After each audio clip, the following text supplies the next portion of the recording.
Ensemble, nous voulons écouter la parole de Dieu. Quand Dieu parle, c'est dans le but d'instruire ses enfants, de les corriger, de les convaincre. Et pourquoi est-ce que Dieu instruit-il ses enfants? Pourquoi est-ce qu'il les corrige-t-il au moyen de sa parole? Quel est l'objectif du Seigneur lorsqu'il instruit ses enfants ou lorsqu'il les corrige? C'est afin que ceux-ci soient rendus capables, soient prompts pour accomplir toute bonne œuvre. Alléluia.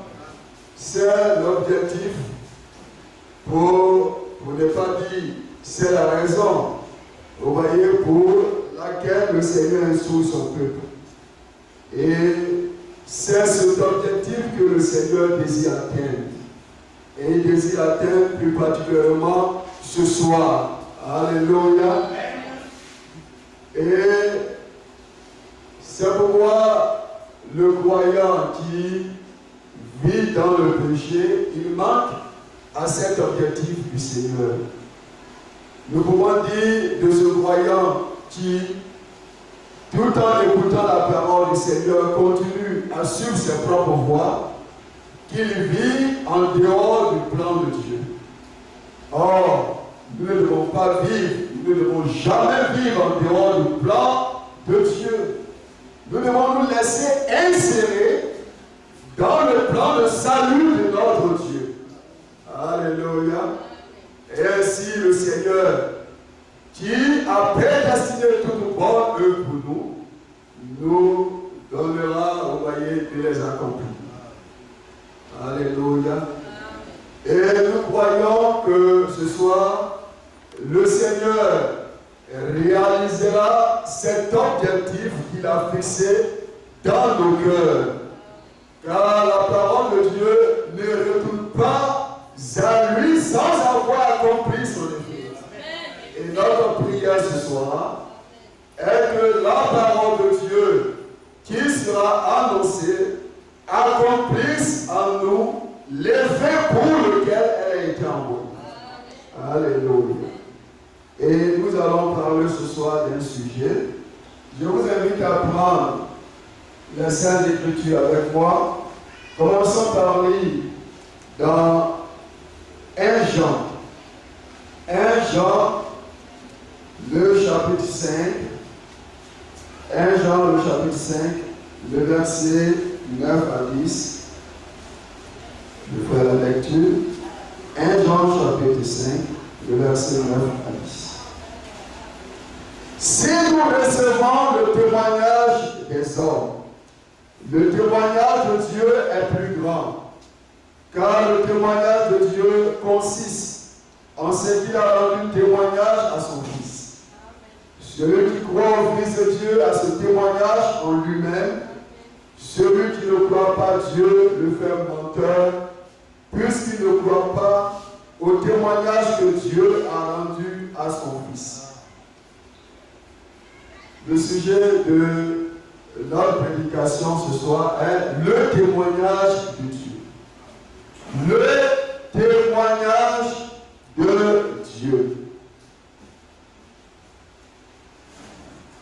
De plusieurs manières et à plusieurs reprises, Dieu le Seigneur a rendu témoignage à son Fils.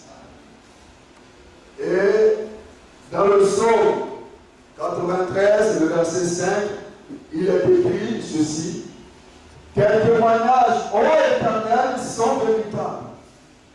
Les témoignages de Dieu sont véritables. Dieu le Seigneur est le Dieu de vérité. Il est le Père de la droiture, car de sa bouche sort ce qui est droit. Et sa parole, nous dit la Bible, ne sera pas révocée. Il est impossible que notre Dieu mente. Il est impossible que notre Dieu mente. Je crois que dans Romains, le chapitre 3, le verset 4, il est dit que Dieu, au contraire, soit reconnu pour vérité et tout homme pour menteur. Notre Dieu est le Dieu de vérité. Pensez-y, le prince de notre salut est le Dieu de vérité. Il est impossible que Dieu mente. Alléluia. Bien, cependant, de plusieurs manières et à plusieurs reprises, Dieu le Seigneur a rendu témoignage à son Fils. Alors qu'un seul témoignage de Dieu aurait suffi. Pas vrai, frère? Un seul témoignage de Dieu aurait suffi. Parce que les témoignages de Dieu sont véritables, dit la Bible. Un seul témoignage de Dieu rendu à son Fils aurait suffi. Mais Dieu, de plusieurs manières et à plusieurs reprises, a rendu témoignage à son Fils. De tout temps, après la chute de l'homme dans le péché, Dieu le Seigneur a rendu témoignage à son Fils dans toutes les dispensations. Après la chute, que ce soit dans la dispensation de la conscience, la dispensation de la loi et dans la dispensation de la grâce, Dieu le Seigneur a toujours rendu témoignage à son Fils. Il n'a pas existé un âge, un temps où Dieu le Seigneur n'a pas rendu un témoignage à son Fils. Alléluia. Pourquoi cela? Parce que le Fils de Dieu est la pierre angulaire de l'histoire du salut. Alléluia. Le salut de l'humanité tourne autour de la personne du Fils de Dieu. Alléluia. Bien-aimés, je crois que vous le savez ici, que la terre tourne autour du soleil. Ça, ce sont les savants qui nous l'ont appris. La terre tourne autour du soleil. Et vous savez que le Fils de Dieu est notre soleil. Alléluia. Le Fils de Dieu est le soleil de Dieu. Alléluia. Et le salut de l'humanité passe par lui. Il est incontournable. Bien-aimé. Et dans tous les âges, dans toutes les dispensations, Dieu a donc rendu un témoignage à son Fils.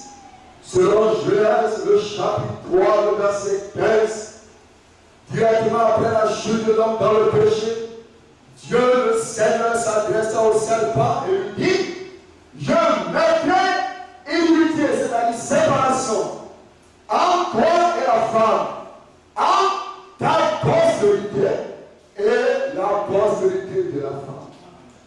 Dieu a donc parlé de la postérité du serpent. Mais qui est le serpent?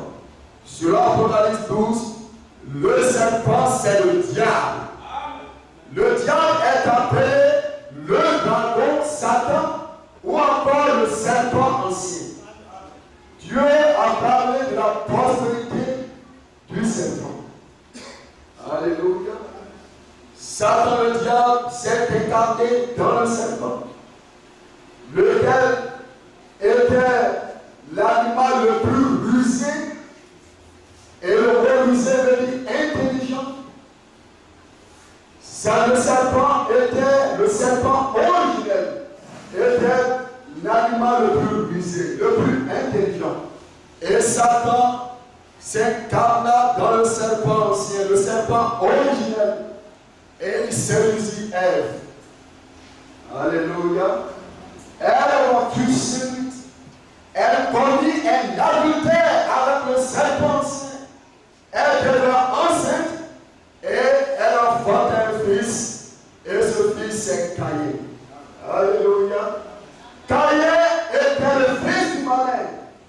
Nulle part dans les Écritures, dans l'Ancien comme dans le Nouveau Testament, Caïn est mentionné comme étant le fils d'Adam. Caïn ne figure point dans la généalogie d'Adam. Alléluia. Caïn était le fils du malin. Alléluia. La postérité du serpent. Et notre Seigneur Jésus-Christ, lors de son ministère terrestre, alors qu'il était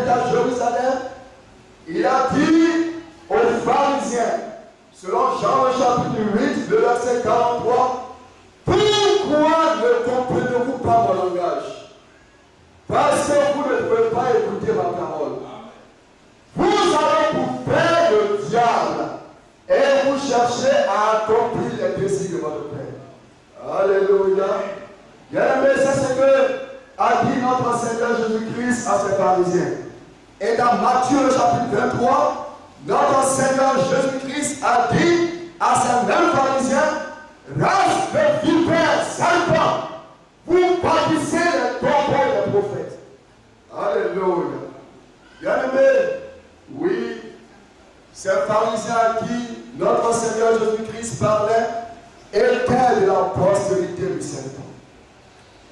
Vous devez savoir que dans le monde, il n'y a que deux sémences. Il y a d'un côté la sémence de Dieu, qui sont les fils et les filles de Dieu. Alléluia. Et de l'autre côté, il y a la sémence du malin, qui sont les fils du malin. Alléluia. La sémence du serpent, les fils du malin. Alléluia. Caïn était le fils du malin. Je mettrai séparation entre la femme, entre ta postérité et la postérité de la femme. Bien-aimé, c'est là le témoignage que Dieu a rendu à son Fils. Car, qui est la postérité de la femme? C'est notre Seigneur Jésus-Christ, le Fils de Dieu. Il est la postérité de la femme. Et Dieu a rendu témoignage à son Fils. Et selon ce témoignage, le Fils de Dieu devait écraser la tête du serpent. C'est pourquoi nous disons de notre Seigneur Jésus-Christ qu'il est le puissant vainqueur de Golgotha. Alléluia. Et l'apôtre Paul le dit si bien, en relation avec notre Seigneur Jésus-Christ, qu'il a dépouillé les principautés, les dominations, les autorités, et il a triomphé d'elles par la croix. Alléluia. Bien-aimé, Dieu a rendu un témoignage à son Fils dans la Genèse. Et le mot Genèse signifie commencement. Dès le commencement, dès la chute de l'homme dans le péché, Dieu a rendu un puissant témoignage à son Fils. D'après ce témoignage, le Fils de Dieu était celui qui devait écraser la terre du serpent. Alléluia. Est-ce que cela s'est accompli? Est-ce que ce témoignage de notre Dieu s'est accompli? Amen. Cela s'est accompli avec Jésus, le Fils de Dieu. Amen. Alléluia. Et Dieu le Seigneur a rendu témoignage à son Fils par ses serviteurs les prophètes. Pourquoi les prophètes?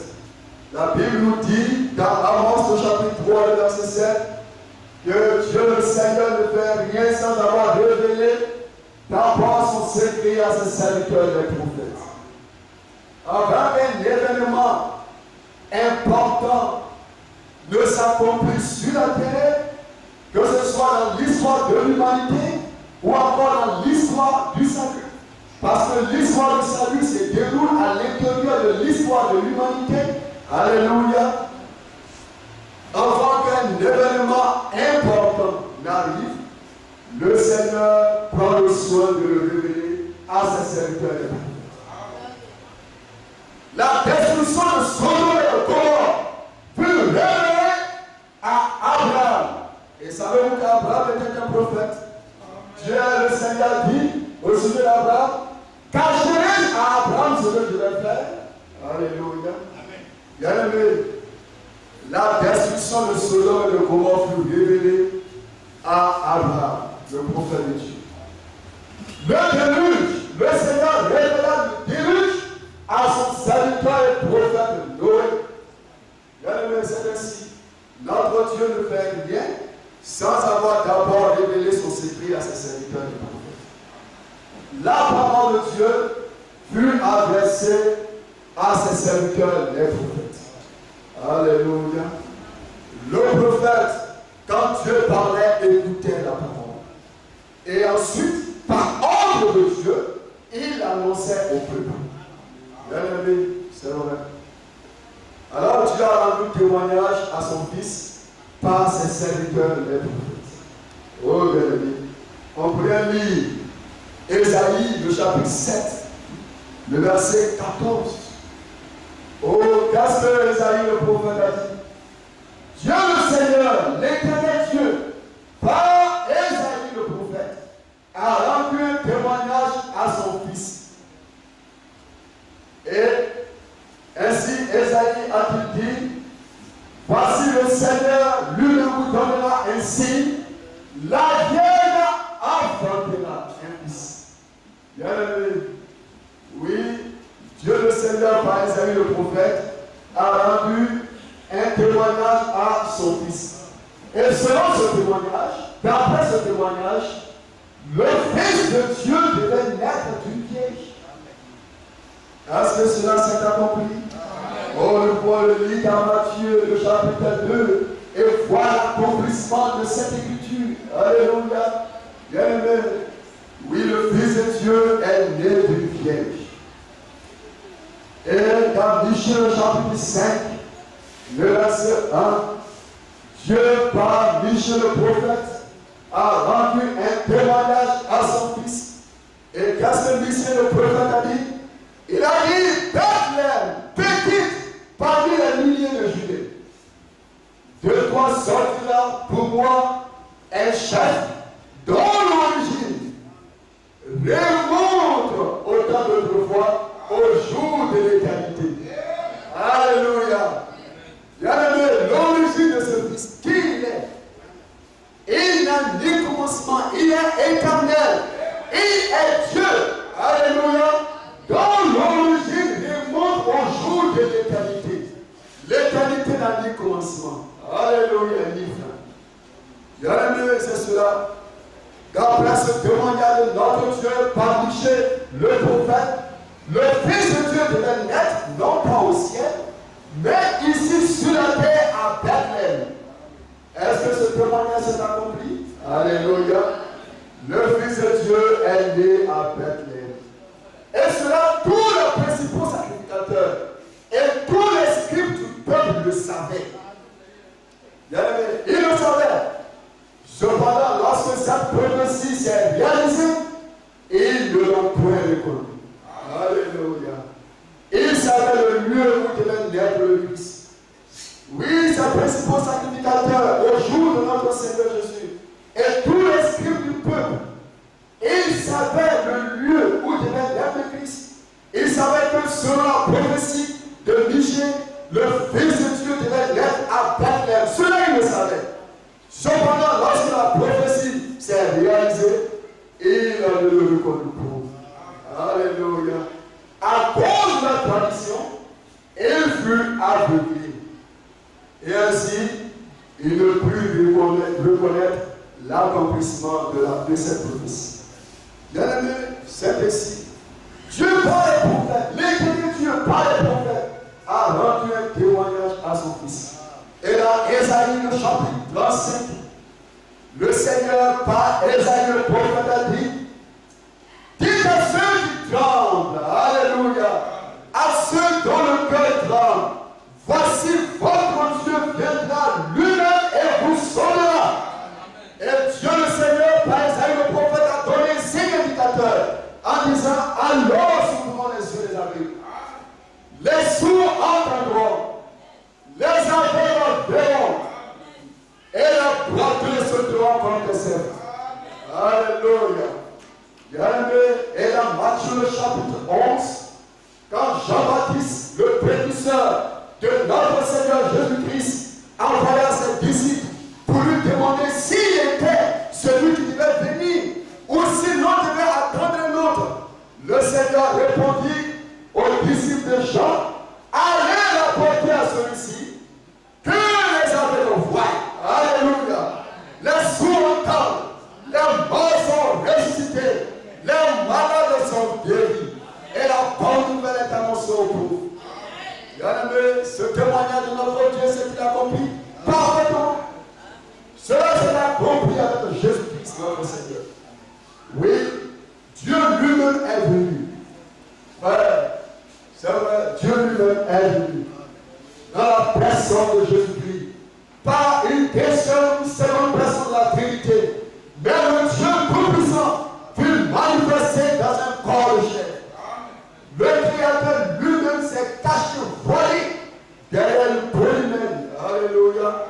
Bien-aimé, ce n'était pas une deuxième ou troisième personne de la Trinité, mais c'était le Dieu Tout-Puissant. Voilà dans un corps de chair terrestre. Alléluia. Bien-aimé, le signe indicateur c'était que les aveugles verraient, les sourds entendraient, les malades seraient guéris. Est-ce que cela s'est accompli? Oui, cela s'est accompli au jour de notre Seigneur Jésus-Christ durant son ministère terrestre. Oh bien-aimé, Dieu a rendu un témoignage à son Fils. Et dans le psaume 22, le verset 16, croyez-vous que David était un prophète? Alléluia. David a dit par le Saint-Esprit, David a dit ces paroles, des chiens, oh voyez, ont percé mes mains et mes pieds. Alléluia. Est-ce que David parlait-il de lui-même? Non. Il a dit, les chiens ont percé mes mains et mes pieds. Et ils sont là, ils observent, ils hochent la tête. Bien-aimé, est-ce que David a parlé ainsi de lui-même? Non. C'était Dieu qui rendait un témoignage à la crucifixion de son Fils. Bien-aimé, cela s'est accompli parfaitement. Le Fils de Dieu fut crucifié. Bien que Ponce Pilate ne trouva en lui aucune chose méritant la mort, et ordonna cependant qu'il fût crucifié. Et ainsi le Fils de Dieu Jésus fut crucifié à Golgotha. Bien-aimé, c'est vrai, Pilate était d'avis qu'on le relâche. Mais bien-aimé, il ne pouvait pas le relâcher. Parce qu'il fallait que l'Écriture s'accomplisse. Le psaume 93, le verset 5. Ô Éternel, tes témoignages sont véritables. Alléluia. Oui, les témoignages de notre Dieu sont véritables. Le Seigneur Dieu est le Dieu de la vérité. Il est le Père de la droiture. Bien-aimé, le témoignage de notre Dieu concernant la crucifixion du Fils de Dieu s'est accompli. Car le Fils de Dieu, Jésus, fut crucifié. Alléluia. Si Jésus n'avait pas été crucifié, selon que la prophétie l'avait annoncé, il n'aurait pas été le Fils de Dieu. Oh, bien-aimé, c'est vrai, il fallait que l'Écriture s'accomplisse. Alléluia.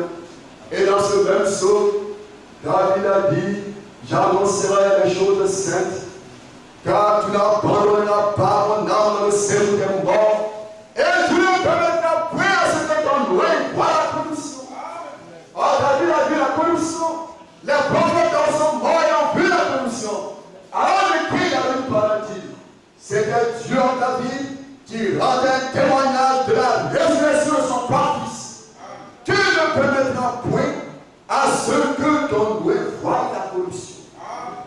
C'est pourquoi, avant que la décomposition ne commence, quand le corps de notre Seigneur de gloire fut mis dans le tombeau, avant que la décomposition ne commence, et les savants nous disent que la décomposition du corps commence après 72 heures, c'est-à-dire après 3 jours. Et avant que la décomposition ne commence, le 3e jour, la Bible dit que notre Seigneur Jésus-Christ est ressuscité dans la mort. Alléluia. Il est le premier d'entre les morts, le premier qui est ressuscité dans toute l'histoire avec un corps glorifié. Alléluia. Et après la résurrection de notre Seigneur Jésus-Christ, tous les saints de l'Ancien Testament, les élus de l'Ancien Testament, est ressuscité après la résurrection de notre Seigneur Jésus-Christ. Alléluia. Et le sang des animaux ne peut pas enlever le péché. Le sang des animaux, des taureaux, des boucs, ne peut pas conduire ces saints à la présence de Dieu. Il fallait un sacrifice parfait. Et cela fut accompli à Golgotha. Lorsque notre Seigneur de gloire mourit pour nos péchés. Alléluia. Bien-aimé, c'est vrai. Et si son corps fut placé dans le temps, mais le 3e jour, notre Seigneur ressuscita dans le mort. Et après sa résurrection, les élus de l'Ancien Testament ressuscitaient avec lui. Alléluia. Bien-aimé, ce témoignage de notre Dieu s'est-il accompli? Alléluia. Oui, car le Fils de Dieu est ressuscité dans les morts. Et dans le psaume encore, il est écrit, ô porte des cieux, ouvre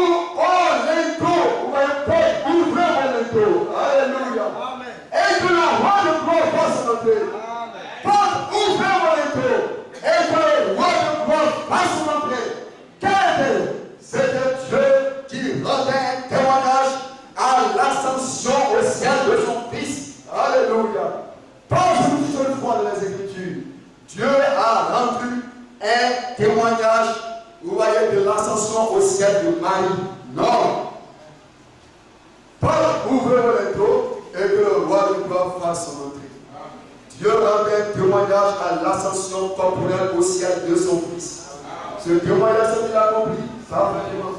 Car dans le livre des Actes de l'Apôtre, au premier chapitre, il est dit que notre Seigneur Jésus-Christ, après avoir dit ses paroles aux apôtres, vous voyez, monta, alléluia, il est monté jusqu'à ce qu'une nuée les deux robes à les yeux. Et quand les apôtres avaient les yeux fixés au ciel, un ange leur parut disant, oh Israël, pourquoi avez-vous les yeux fixés au ciel? Car ce Jésus que vous avez vu monter au ciel reviendra de la même manière. Alléluia. Est-ce que vous croyez ce soir qu'il reviendra de la même manière? Il a monté sur les nuées et c'est sur les nuées qu'il reviendra prendre son épouse. Frère, c'est vrai. Alléluia. Oui, ainsi nous le voyons que Dieu le Seigneur a rendu un témoignage à son Fils. La naissance du Fils de Dieu, sa vie, ses souffrances, sa mort, sa résurrection, son ascension au ciel, tout cela fut annoncé d'avance dans les Saintes Écritures. Alléluia. Le Fils de Dieu n'était pas un mythe, non. Aujourd'hui, il y a des esprits, vous voyez, égarés, qui essaient de faire de Jésus un mythe. C'est-à-dire quelqu'un qui n'a pas existé. Mais Jésus-Christ n'est pas un mythe. Jésus-Christ est la réalité vivante de notre Dieu. Sa naissance était une réalité, le voyez-vous? Sa vie était une réalité.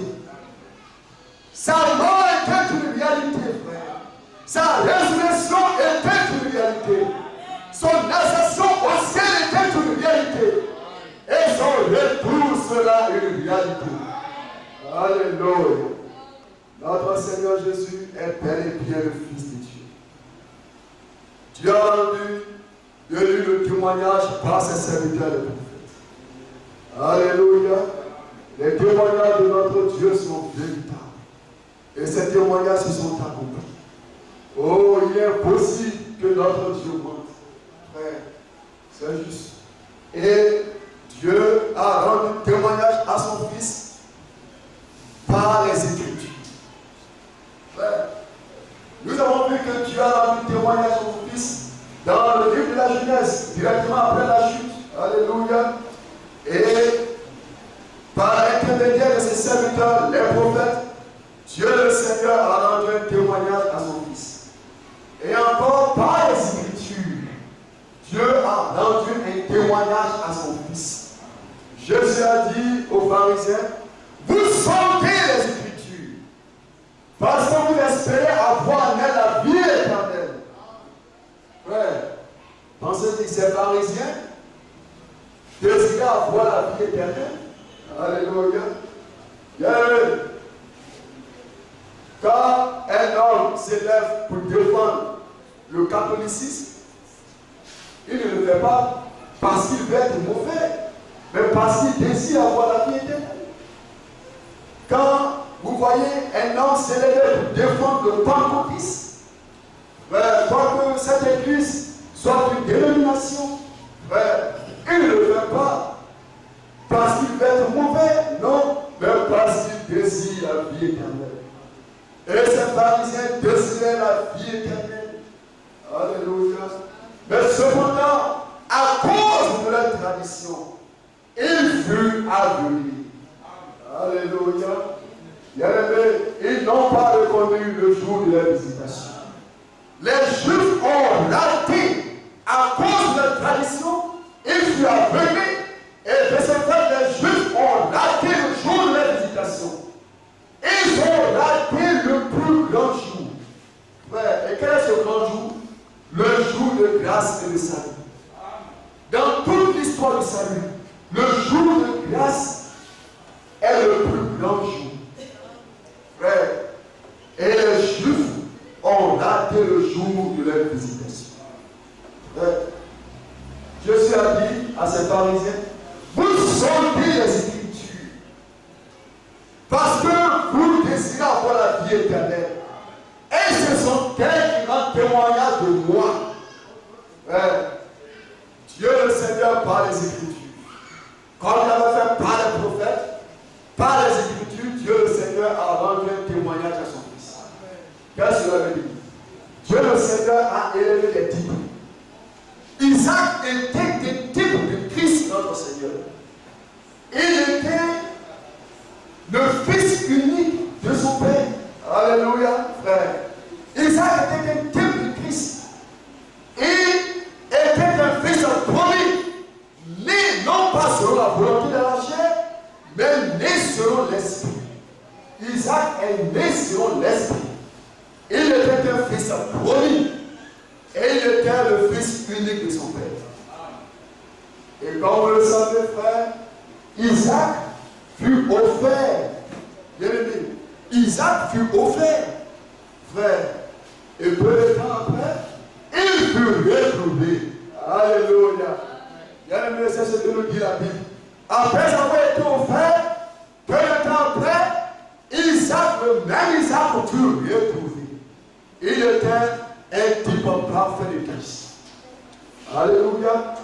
Comme Isaac, Jésus-Christ, notre Seigneur, est le Fils unique de Dieu.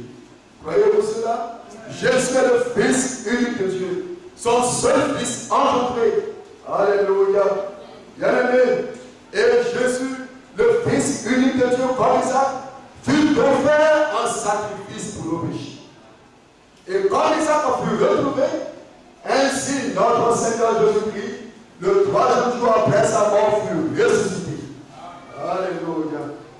Isaac était un fils promis, et Jésus, notre Seigneur, est le fils promis. Le fils qui a été promis dès le commencement. Dans la Genèse, car Genèse veut dire commencement. Alléluia. Et Jésus est le fils promis. Ainsi, vous voyez que Isaac était un type de Christ. Il était le fils unique de son père, Abraham, et ainsi Jésus est le fils unique de Dieu. Isaac fut offert en sacrifice, et c'est ainsi que notre Seigneur Jésus-Christ fut offert pour nos péchés. Et comme Isaac fut retrouvé, après avoir été offert, ainsi 3 jours après sa mort, Jésus-Christ fut ressuscité. Alléluia. Bien-aimé, Dieu a rendu témoignage à son Fils par les Écritures, quand le Seigneur a élevé les types. Joseph était lui aussi un autre type de Christ. Il était aimé de son père, Jacob, mais haï et rejeté par ses frères. Ses frères, les frères de Joseph, l'ont haï, ils l'ont rejeté. La Bible dit qu'ils l'ont haï sans cause. Frère. Et plus tard, ses frères l'ont vendu à des marchands madianites qui l'ont vendu en Égypte à Potiphar, le chef de garde de Pharaon. Et Joseph, comme vous savez l'histoire, fut faussement accusé et jeté en prison. Alléluia. Oh, Lévi. Il fut jeté en prison. La Bible dit, or, le mit au fer, on serra ses pieds dans les liens. Il fut jeté en prison.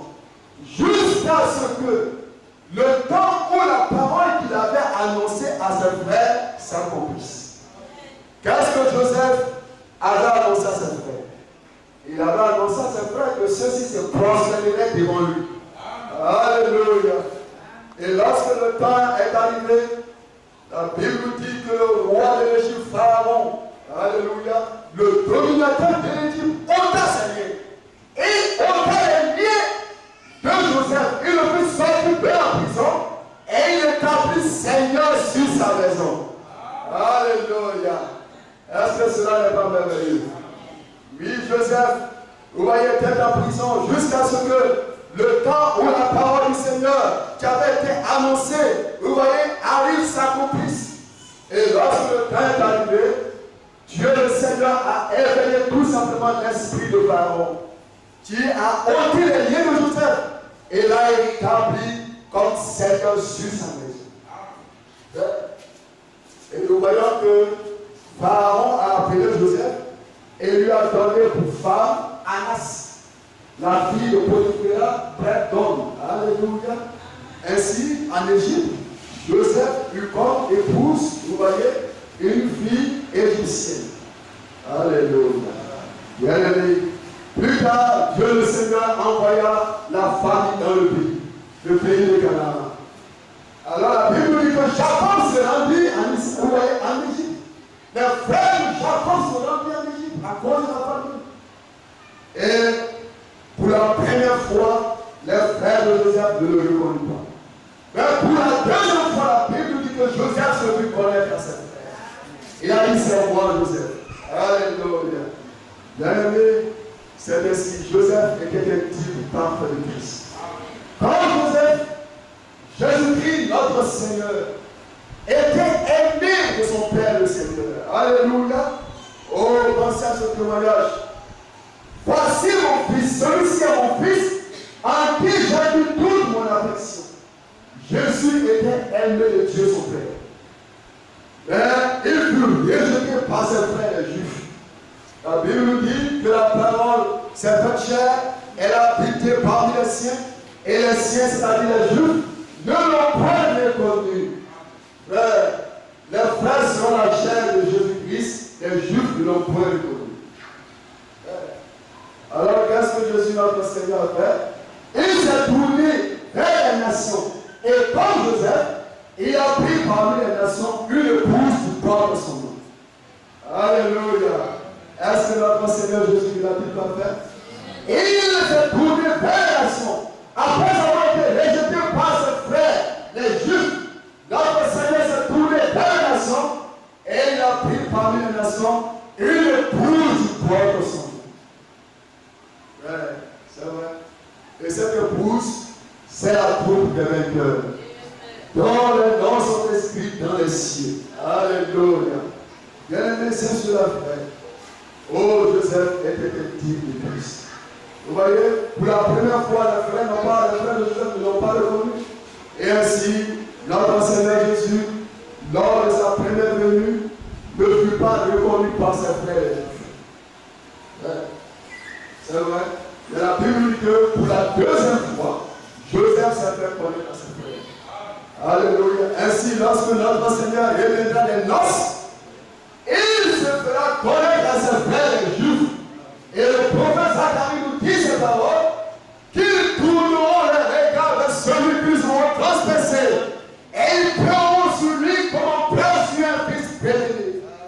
Alléluia. Frères, les Juifs, pensez-y, se répandiront lorsqu'ils sauront et comprendront que ce Jésus qu'ils ont crucifié était en fait le Seigneur de gloire. Et ils pleureront sur lui comme on pleure sur un fils béni. Frère, cela se passera lorsque notre Seigneur Jésus-Christ reviendra des noces. Alléluia. La Bible nous déclare qu'il se fera connaître à ses frères, les Juifs. Oui, c'est vrai. Oui, Pharaon a repris les liens de Joseph. Et qu'est-ce qu'il a fait? Il a établi comme Seigneur sur sa maison. Est-ce que cela n'est pas arrivé avec notre Seigneur Jésus-Christ? Pierre a dit dans sa prédication aux Juifs, il a dit devant les Juifs que sachez-le, que Dieu a fait Christ et Seigneur, c'est Jésus que vous avez crucifié. Ouais, c'est vrai. Pour un peu de temps, notre Seigneur Jésus a été fait inférieur aux anges. Alléluia. Mais plus tard, il fut élevé au-dessus des cieux. Alléluia. Dieu a fait Seigneur Christ, c'est Jésus que vous avez crucifié. Alléluia. Bien-aimé, pour la deuxième fois, les frères de Joseph, vous voyez, se sont procédés devant lui. Est-ce que cela n'était pas la parole, l'accomplissement de la parole que Joseph lui avait annoncée? Il n'y avait pas cru. Alléluia. Mais pour la deuxième fois, les frères de Joseph se sont procédés. Et c'est cela va se passer. Vous voyez, avec notre Seigneur Jésus-Christ à l'égard des Juifs, lors de sa seconde venue, lorsqu'il reviendra des noces, il se fera connaître à ses frères les Juifs, et ceux-ci le reconnaîtront. Ils l'adoreront, frère. C'est vrai. Oui, Dieu a rendu un témoignage à son Fils par les Écritures. On peut encore continuer pour parler de l'agneau pascal, qui est un type parfait de notre Seigneur Jésus-Christ, l'agneau pascal était sans défaut. Oui, frère, et cela, vous voyez, en cette avance, la vie est même de Jésus-Christ. Alléluia. Le Père Saint-Élevé est devenu digne de notre Seigneur Jésus-Christ dans sa sainteté, dans sa pureté. Alléluia. Dieu, le Seigneur, par les Écritures, a rendu un témoignage à son Fils. Alléluia. La Bible dit dans Colossiens que la part des sabbats était l'homme des choses à venir, mais que la réalité se trouve en Christ. Alléluia. Frère, lorsque vous voyez un homme, cet homme réfléchit ou reflète la réalité. L'ombre n'est pas la réalité, mais l'ombre est là pour vous indiquer la réalité. Par l'ombre, vous définissez ce qui sera la réalité ou ce qu'est la réalité. Frère, et c'est cela avec l'agneau pascal. C'était l'ombre des choses à venir. Alléluia. Oui, l'ombre a précédé la réalité, frère. C'était l'ombre des choses à venir, mais la réalité est en Christ. Dieu a rendu témoignage à son Fils par une voix puissante. Frère, selon Jean chapitre 12, verset 29, je suis là dit, après avoir dit cette parole, que si le bien de plaît, le commentaire de meurt, il peut me seul, mais s'il meurt, il porte beaucoup de fruits. Et il a dit, Père, glorifie ton nom. Et la Bible nous dit qu'une voix se fait entendre du ciel. Je l'ai glorifié, je le glorifie encore. Alléluia.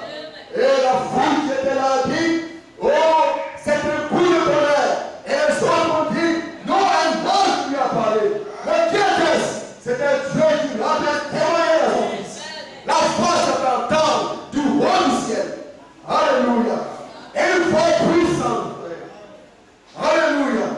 Dieu a fait témoigner à son Fils. Alléluia. Par une voix de tonnerre. Oh, devant les croyants comme devant les incroyants. Dieu le Seigneur a rendu un témoignage à son Fils par une voix puissante depuis le roi du ciel. Alléluia. Dieu a donné un témoignage à son Fils. Frère, croyez-vous que Jésus-Christ est le Fils de Dieu, frère? Alléluia. Oui, c'est vrai. Alléluia. Oh, Jésus est le Fils de Dieu. Mais les Juifs n'ont pas cru. Ils ont cherché à le faire mourir. Il a dit, pourquoi cherchez-moi à me faire mourir? Alléluia. Il dit, j'ai fait de belles œuvres. De bonnes œuvres. Pourquoi cherchez-moi à me faire mourir? Ils ont dit, non. Parce que toi, tu es homme, tu te fais l'égal de Dieu. Alléluia. Toi, tu es homme, tu te fais l'égal de Dieu. Alléluia. Le Fils de Dieu est égal à Dieu. Parce que le Fils de Dieu, on est rien d'autre que Dieu manifesté dans la chair. Pas une deuxième personne de la Trinité. Mais le Dieu tout-puissant, le Créateur de cieux et de la terre, s'est caché derrière la peau. Vous voyez derrière la peau d'un homme. Alléluia. Dieu fut manifesté dans un corps de chair terrestre. Il lui a dit, toi, tu es homme, tu te fais l'égal de Dieu. Mais il était Dieu. Bien qu'il fût aussi un homme, il était à la fois Dieu et homme. Alléluia. Les hommes voyaient à l'extérieur un homme, mais à l'intérieur de ce corps était toute la plénitude de la divinité. Alléluia. Tous les attributs de notre Dieu étaient dans Jésus-Christ. Jéhovah était dans Jésus-Christ. L'éternel du pouvoir. Alléluia. Il était la divinité. Dieu fait homme.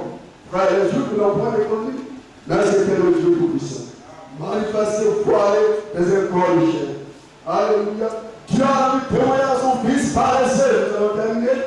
Jésus a dit, vous voyez les Juifs, il a dit, si vous ne croyez pas, croyez quand même à cause des œuvres, car les œuvres que je fais, dans le témoignage que le Père m'a envoyé. Alléluia. Dieu a rendu témoignage à son Fils par les œuvres. Quelles étaient ces œuvres? Ésaïe le prophète avait dit, qui t'a sorti dans le cœur grand, voici votre Dieu viendra, lui le vous sauvera, alors s'ouvriront les yeux des aveugles. Les droits peuvent simplement confesser. Frère, est-ce que cela ne s'est pas accompli avec Jésus-Christ notre Seigneur? Lors de son ministère terrestre, les malades ont été guéris, les lépreux ont été purifiés. Cela comme tu avais rendu témoignage par la bouche d'Ésaïe le prophète. Que les malades seraient guéris, que les sourds entendraient, que les aveugles verraient. Et cela a trouvé son accomplissement avec Jésus-Christ notre Seigneur. Il a dit devant les Juifs,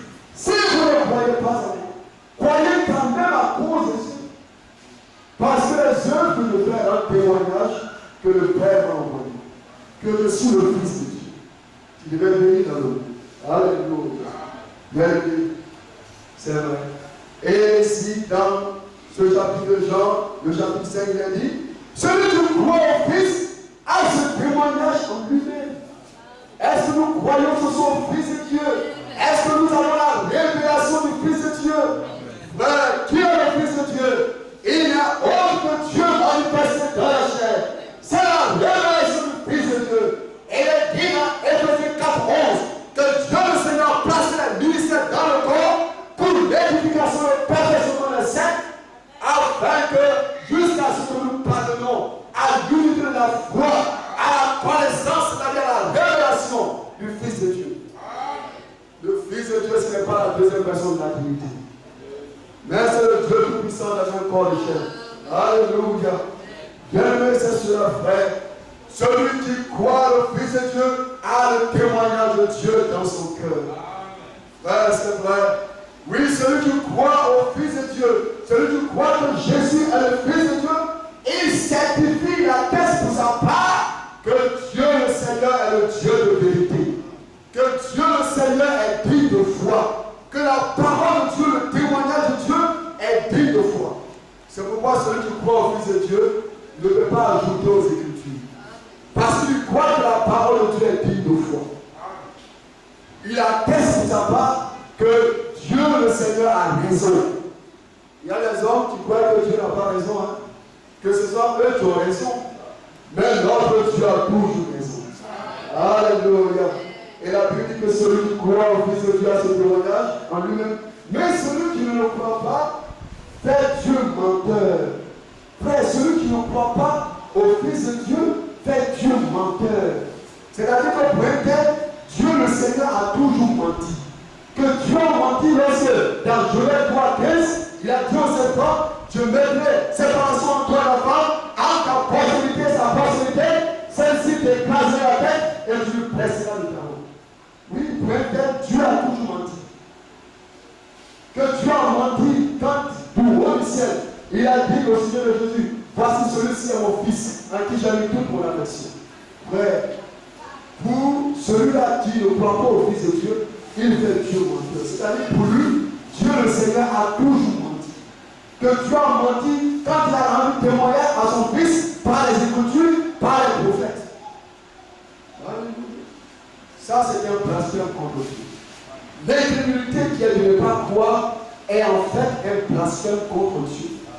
Alléluia. C'est cela l'incrédulité. Bien aimé. Mais notre Dieu n'est pas un menteur. Dieu est le menteur, c'est le diable. Jésus a dit que le diable est menteur et le père du mensonge. Il a menti à Ève dans le jardin d'Éden. Il a contredit ce que Dieu avait dit.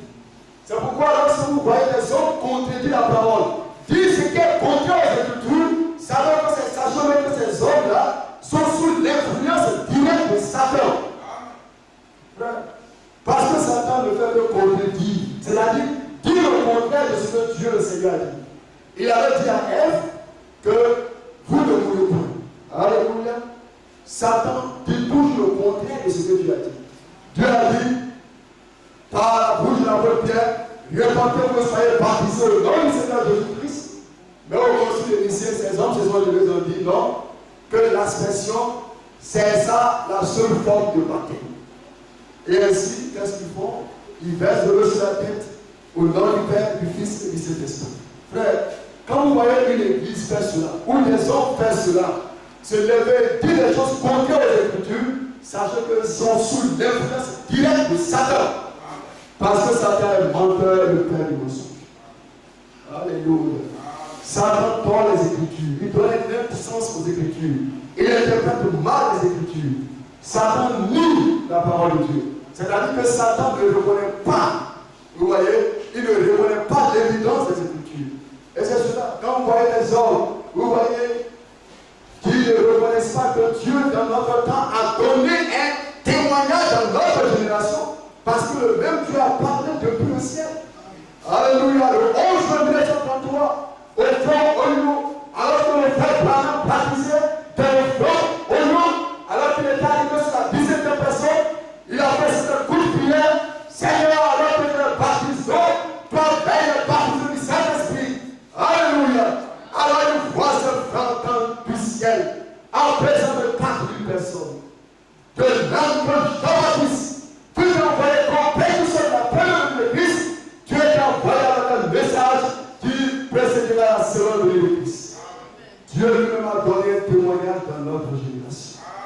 Mais les gens ne le reconnaissent pas. C'est le diable, ils sont sous les feux du diable. Ils disent non, Frère Branham n'est pas le lit qui va venir nous restaurer de la foi originale. Non, et il y en a même qui disent que Frère Branham est un faux prophète. C'est cela le diable. Quand vous voyez des hommes qui ne sont pas prêts à reconnaître ce que Dieu dit ou ce que Dieu fait, sachez qu'ils sont sous l'influence de ça. Alléluia. Mais pour vous, frères, vous avez reconnu le temps de votre visitation.